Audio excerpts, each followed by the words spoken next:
Ja jums kādreiz ir nācies nomainīt pults vai kādas ierīces baterijas, noteikti esat saskāries ar AA vai AAA baterijām.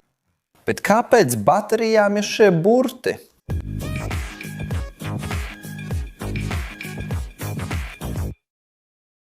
Sveiki, inženierijas entuziasti! Šodien runāsim par kaut ko tādu, kas gandrīz visiem ir mājās, bet daudzi nezin, kāpēc uz baterijām ir uzrakstīti šie burti. Vai esi kādreiz aizdomājies, kāpēc ir AA, AAA, C, CD un pat 9 voltu baterijas? Kāpēc gan nepadarīt visu vienkāršāku un neizmantot vienādu izmēru baterijas? Šodien es tev parādīšu, ka atbilde uz šo jautājumu ir interesantāka nekā tu domā. Viss sākās, kad elektronikas ražotāji saprata, ka ir nepieciešama standartizēta sistēma, lai identificētu dažādu izmēru baterijas. Pirms tam katrs uzņēmums izmantoja savus apzīmējumus, kas radīja milzīgu sajukumu. Iedomājieties, ka mēģināt nopirkt bateriju savam tālvadības pultim un nezināt, vai tā baterija ir piemērota vai nav. Tāpēc starptautiskas organizācijas, piemēram, ANSI, kas ir Amerikas Nacionālais standarta institūts, un IEC, kas ir Starptautiskā elektrotehnikas komisija, nolēma izveidot vienotu standartu. Bet kā viņi nolēma, kāds būs šis standarts? Viņi izvēlējās izmantot burtus, lai apzīmētu dažādus izmērus, un burts A tika izvēlēts kā sistēmas pamatvienība. AA baterija tiek uzskatīta par standarta vidēja izmēra bateriju, un tā ir ļoti specifiski izmēri, aptuveni 14,5 mm diametrā un 50,5 mm augstumā. Tagad, kad tu redzi AAA bateriju, tas nozīmē, ka tā ir mazāka nekā AA. AAA baterija ir aptuveni 10,5 mm diametrā un 44,5 mm augstumā. Un tā ir pazīstama arī kā mikropirkstiņa baterija. Bet tu vari jautāt, ja AA ir maza, kāpēc AAA ir vēl mazāka? Loģika ir vienkārša. Jo vairāk burtu A tu redzi, jo mazāka ir baterija. Te sākas interesanti daļa no stāsta. Kad tika izveidota bateriju nomenklatūras sistēma, jau bija lietošanā lielas baterijas, tāpēc tās ieguva pavisam citas burta apzīmējumus – C un D. C-tipa baterijai ir aptuveni 26,2 mm diametrā un 50 mm augstumā. Savukārt D-tipa baterija ir lielākā no parastajām cilindriskajām baterijām – apmēram 34,2 mm diametrā un 61,5 mm augstumā. Bet kāpēc tās ieguva citus burtus, nevis turpināja A burtu secību? Atbilde ir tāda, ka šīs baterijas jau pastāvēja pirms sistēmas standartizācijas, tāpēc tās vienkārši ieguva jaunus apzīmējumus, lai iekļautos standartā. Bet tad tu vari jautāt, labi, vai ir C baterija, D, A un AA, bet kur ir A baterija vai B baterija, un vai vispār eksistē A baterija? Nē. Vai drīzāk tā kādreiz pastāvēja, bet mūsdienās to ir gandrīz neiespējami atrast. Pirms 1947. gada, kad ANSI standartizēja bateriju izmērus, sistēma sākās ar burtu A. A baterija bija standarta izmērs, un baterija, kuru šodien pazīstam kā AA, tika saukta par penlight battery, jeb kabatas lukturīšu bateriju. Kad ANSI 1947. gadā noteica standartu, viņi pārkārtoja nosaukumus, un oriģinālā A baterija tika pārtraukta, jo tā aizņēma neērti daudz vietas. Tā bija pārāk liela dažām ierīcēm un pārāk maza citām. Un kā ar B bateriju? Arī B baterija vēsturiski pastāvēja, bet tika pārtraukta tādu pašu iemeslu dēļ. Tā arī bija starpizmēra, kas nebija praktisks lielākajai daļai ierīču. Tagad jūs varētu jautāt, kāda saistība starp baterijas izmēru un tās darbības ilgumu? Atbilde ir vienkārša. Jo lielāka baterija, jo lielāka tās spēja uzglabāt enerģiju. Tipiska AA baterija uzglabā apmēram 2000 līdz 3000 mAh, kas ir enerģijas mērvienība. Savukārt trālā A baterija uzglabā no 800 līdz 1000 mAh, kas nozīmē, ka tā kalpo īsāku laiku. Savukārt D-tipa baterija var uzglabāt no 10 000 līdz 20 000 mAh vai pat vairāk atkarībā no veida. Tas nozīmē, ka ja jūs ievietojat D-tipa bateriju ierīcē, kas patērē tikpat daudz enerģijas kā ierīce ar AA baterijām, D-tipa baterija kalpos daudz ilgāk. Tas ir kā salīdzināt mazu degvielas tvertni ar lielu tvertni. Lielā tvertne ļaus jums aizbraukt daudz tālāk. Bet vai jūs kādreiz esat aizdomājušies, kāpēc elektronikas ražotāji vienmēr neizmanto vienādu izmēru baterijas?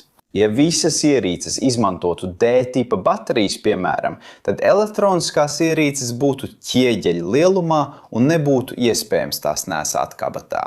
Bet arī ja visas izmantotu AAA tipa baterijas, avārijas lukturīši darbotos tikai dažas minūtes pirms pilnībā izlādētos. Burtu sistēma ļauj ražotājiem izvēlēties bateriju, kas vislabāk atbilst viņu produktam, ņemot vērā gan pieejamo vietu, gan nepieciešamo enerģiju. Rokas pulkstenim ir nepieciešama ļoti maza baterija, lai tā ietilptu korpusā. Savukārt avārijas lukturim ir vajadzīga liela un jaudīga baterija, lai tas spētu spīdēt vairākas stundas. Tagad ir baterija, kas neievēro šo burtu sistēmu, un jūs to iespējams jau esat redzējuši – 9 voltu baterija. Tā iegūst šo nosaukumu, jo nodrošina 9 voltus sprieguma, nevis tāpēc, ka sekotu burtu sistēmai. 9 voltu baterija tiek izmantota dažos sensoros, multimetros un dažos ģitāras pedāļos, piemēram. Bet kāpēc šī baterija ir tik atšķirīga no citām? 9 voltu baterija ir izņēmums, jo tās forma ir pilnīgi atšķirīga. Tā ir taisnstūrveida, nevis cilindriska kā pārējās. Iemesls tam ir tas, ka 9 voltu baterijai ir jānodrošina specifisks spriegums, ko nav iespējams sasniegt ar vienu cilindrisku šūnu. Tātad iekšpusē tā satur 6 mazas šūnas, kas sakrautas viena uz otras, lai sasniegtu 9 voltus. Tas ir tā, it kā jūs sakrautu 6 baterijas vienā taisnstūrveida korpusā. Papildus izmēram ir vēl viens svarīgs skaitlis, kas jums jāzina par baterijām. Spriegums. Lielākā daļa AA, 3AA, C un D baterija nodrošina 1,5 voltus, kad tās ir jaunas.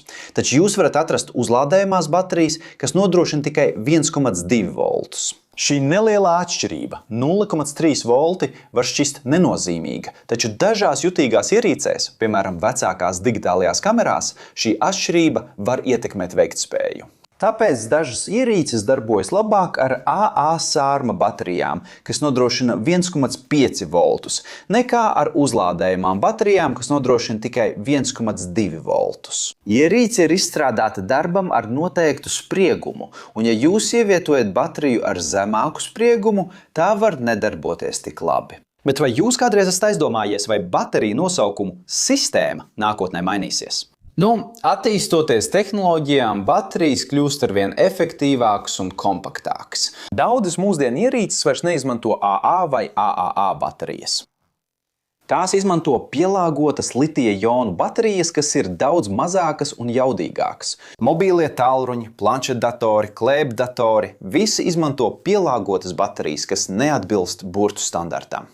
Tomēr burtu sistēma joprojām ir standarts vienreiz lietojamām un parastām uzlādējamām baterijām, jo tā ir vienkārša, universāla un darbojās jau gadu desmitiem.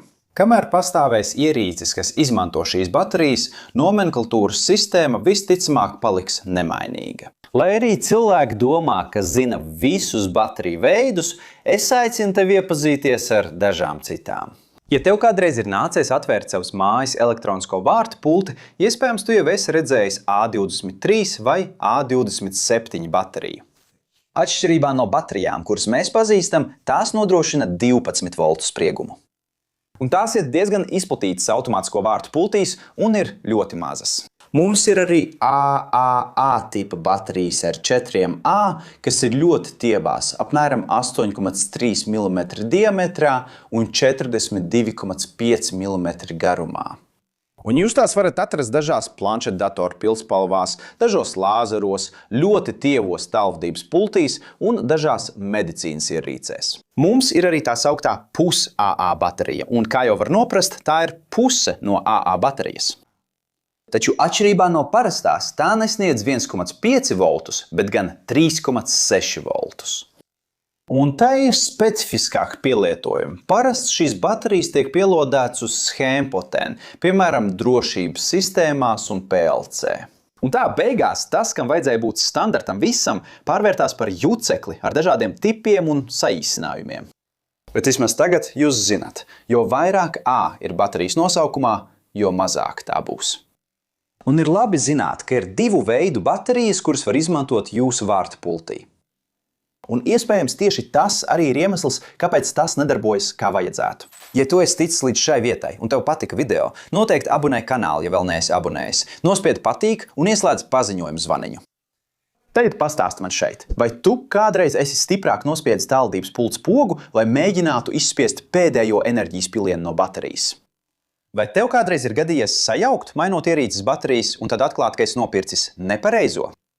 Vai varbūt tu jau esi sācis izmantot uzlādējumās baterijas, un esi jau iegūsi AA tipa bateriju, kuru var uzlādēt tieši ar USB-C kabeli? Pastāst man komentāros. Te blakus ir divi interesanti video, kas tev noteikti jānoskatās, lai paplašinātu savas zināšanas un apmierinātu savu zinkāri. Un, ja vēlies mums palīdzēt, uzspied patīk, abonē kanālu, ieslēdz zvaniņu un apsver iespēju kļūt par kanālu biedru. Tieši tā, inženierijas cienītāji, liels sveiciens un tiekamies nākamajā video.